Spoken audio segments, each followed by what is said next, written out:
He's the most disciplined person I've ever met. There's nothing false about him. He's a man of integrity, very tolerant. He's taught me tolerance, as a matter of fact. Donald Mackenzie, to me, is what I'd like to be like. He's full of good humor, and he's full of the right things.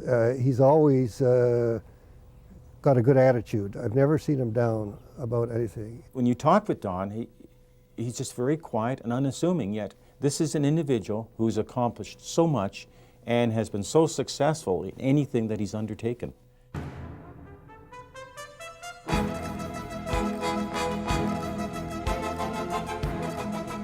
I was born in Mexico City. I probably learned Spanish before I learned English, or certainly simultaneously anyway.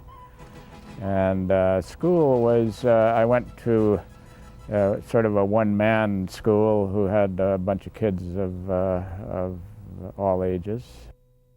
I then went to McGill for a year to take engineering, and it was a great year from a party standpoint, but not so good academically.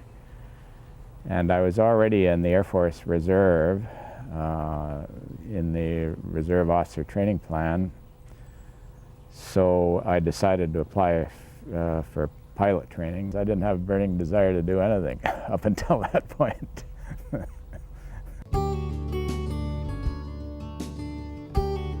Once I started flying, I really sort of fell in love with flying. There's no question about that.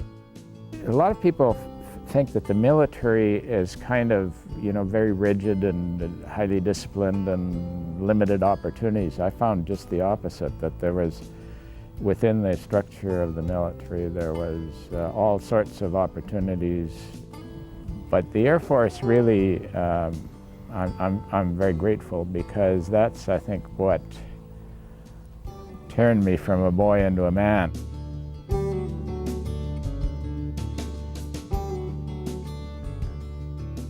I decided that upgrading my educational background might be very useful, both in and out of the Air Force, perhaps. He took leave from the Air Force, and Margaret supported him as they went through. He did it in 2 years, not 3. I mean, that kind of defines anything that Don does. He does it well, and he does it quickly.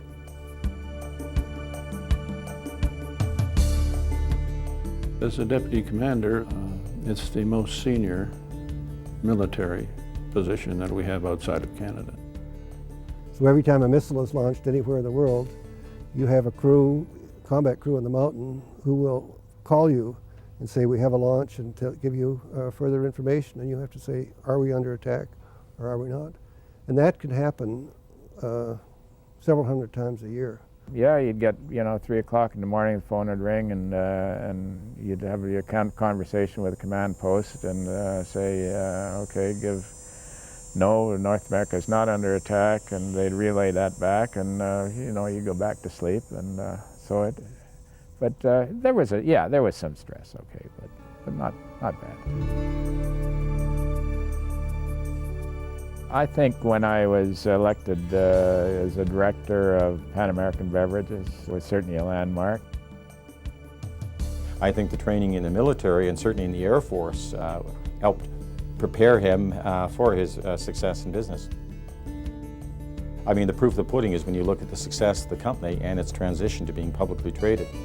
And it is one of the largest bottling companies in Latin America. I think early on in our friendship, I realized that he had some real talent to go somewhere. He was, in my estimation, he was a recipe to be successful. I look to General Mackenzie to be the epitome of an officer and gentleman, and he's always been like that.